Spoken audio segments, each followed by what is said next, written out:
बहुत ही सिंपल और आसान तरीके से हम यहाँ पर कटोरी ब्लाउज की कटिंग करेंगे 42 साइज़ पर। जब कपड़े पर लेंगे तो डबल फोल्ड करते हुए लेंगे और वन साइड से ही हम नाप को लेंगे क्योंकि फ्रंट में हुकाई करेंगे। यहाँ पर स्टैंडर्ड साइज़ 14.5 से 15 इंच होता है इन साइज़ों के लिए, तो हम यहाँ पे 14.5 इंच पर तैयार करेंगे, तो 15.5 इंच लेंथ रख रहे हैं। तो यहाँ पर एक निशान लगाने के बाद सीधी लाइन लिए हैं शोल्डर लाइन के लिए, और यहाँ पर देखिए शोल्डर लाइन हम ले रहे हैं 5.5 इंच, डीप नेक के हिसाब से ले रहे हैं। इन साइज़ों में यदि शोल्डर लाइन आप ज़्यादा ले लेंगे तो शोल्डर गिरने की प्रॉब्लम हो सकती है।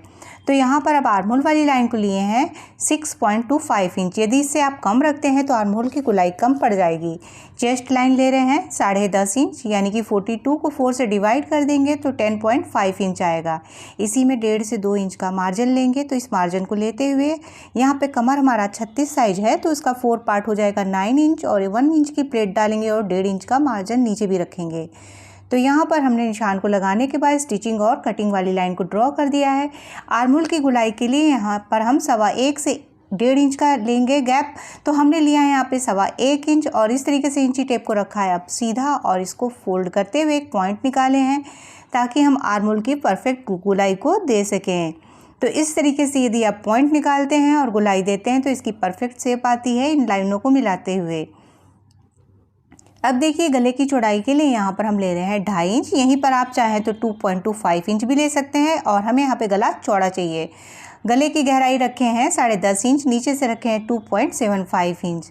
और देखिए कुछ इस तरीके का यहाँ पर शेप दे रहे हैं, हल्का सा मटका का शेप है जैसे, तो उस तरीके का शेप है। इस तरीके का गला यदि बनाते हैं तो ये बहुत ही सुंदर लगता है बनने के बाद।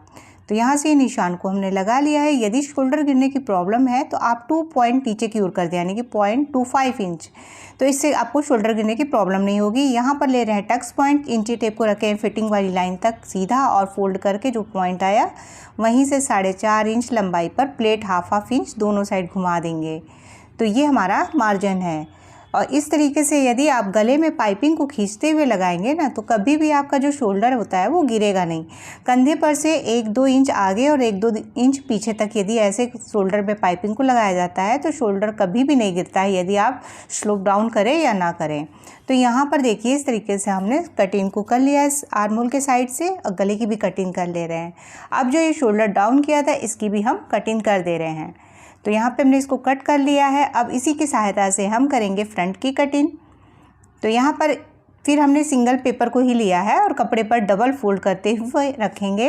हुक आई का मार्जिन लगभग 1/2 इंच लेंगे, यानी कि जितना स्टिचिंग में मार्जिन जाए तो लगभग 1/2 इंच के करीब हमने स्टिचिंग मार्जिन लिया है, और नीचे से लेंगे 1 इंच, क्योंकि जब यहाँ पर पट्टी में जोड़ आएगा, यानी कि जो हमारी बेल्ट पट्टी होगी तो जुड़ने के बाद कपड़ा कम होता है, इसलिए यहाँ पे 1 इंच की ज़रूरत होती है। तो हमने मार्जिन यहीं पे ऐड कर लिया है, और इसके बाद अब हम इस मार्जिन को छोड़ते हुए, हुकाई वाले मार्जिन को छोड़ते हुए देखिए शोल्डर लाइन को ड्रॉ कर रहे हैं, और जिस तरीके का शेप है हमारा शोल्डर का उसी तरीके से निशान को लगा लेंगे।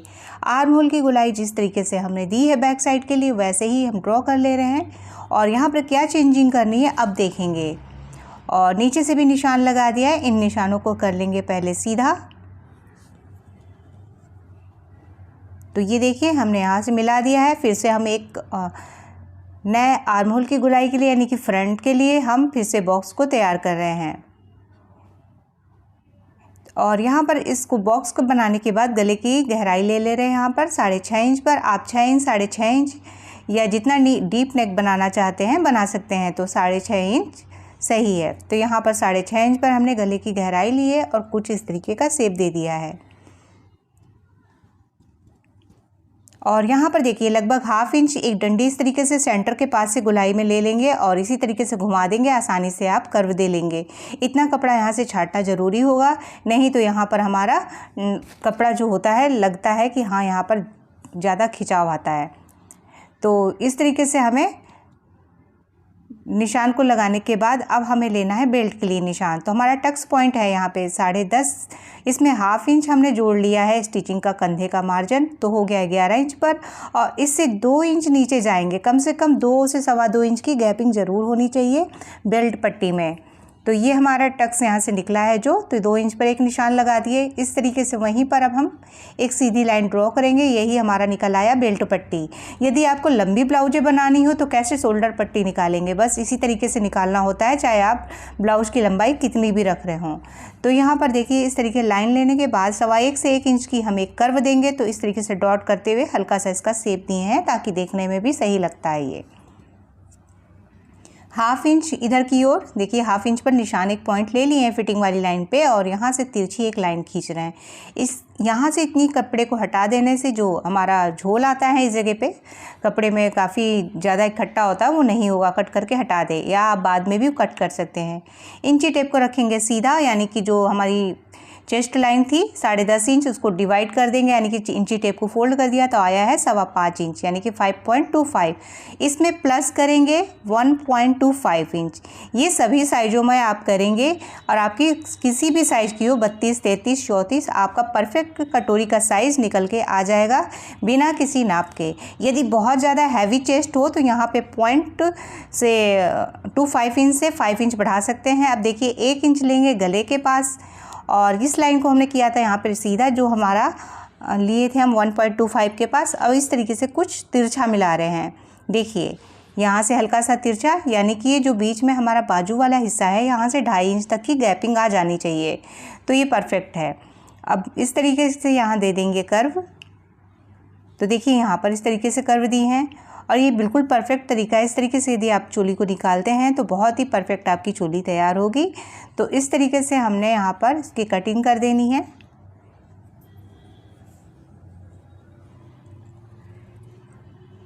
आगे वाले आर्म होल की गोलाई की कटिंग करनी है। यहाँ से ध्यान रखिएगा कपड़े को बहुत ज़्यादा भी ना काट दें, नहीं तो खिंचाव आ सकता है।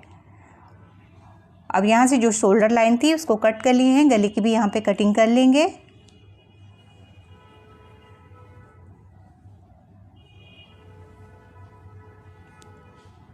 और यहाँ से अब बेल्ट पट्टी को भी निकाल ले रहे हैं।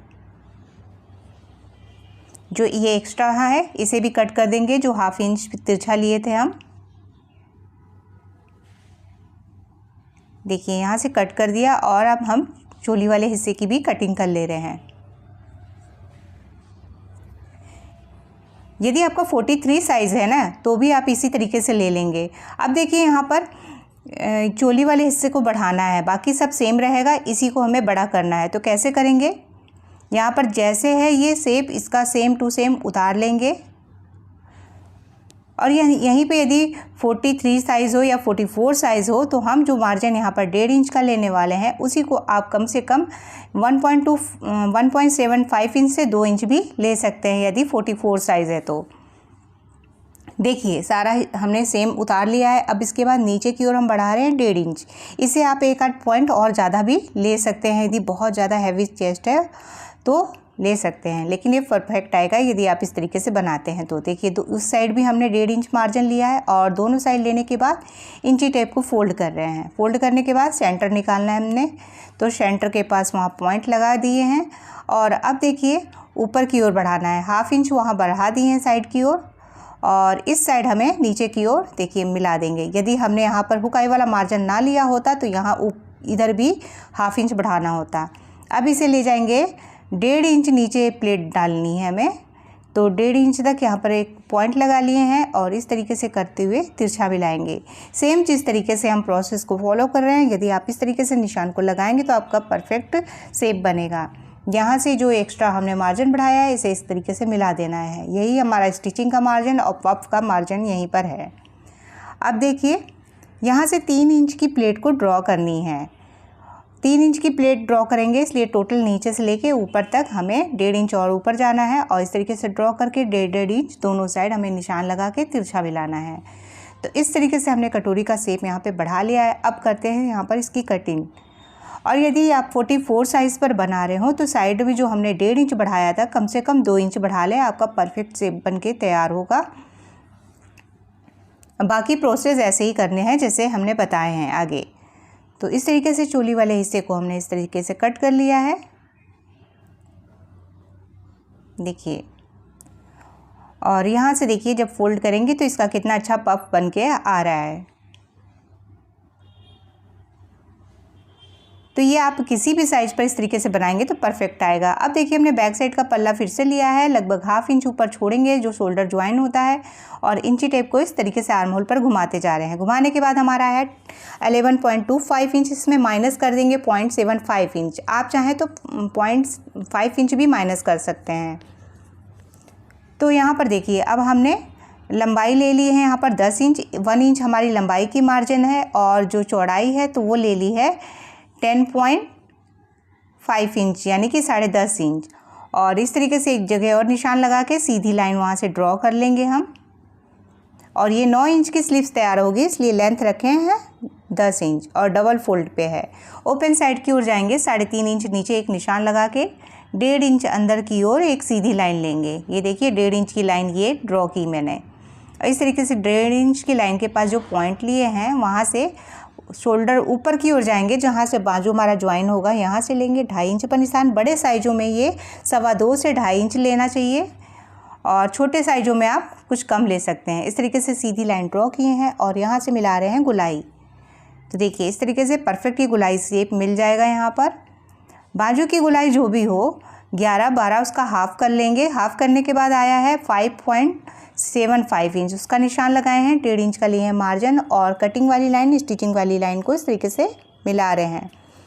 और यहाँ पर देखिए इस तरीके से 0.25 इंच लगभग हल्का सा नीचे की ओर ड्रॉ करके इसका परफेक्ट शेप दिए हैं। 1/2 इंच अंदर की ओर आते हुए इस तरीके से इसकी गोलाई देनी है। देखिए उसी सीधी लाइन को हमने शेप में चेंज कर दिया, तो ये हमारा परफेक्ट स्लीव्स का शेप आ जाएगा। और ये गोलाई देनी ज़रूरी होती है, नहीं तो हमारा कपड़ा यहाँ पे इकट्ठा होता है।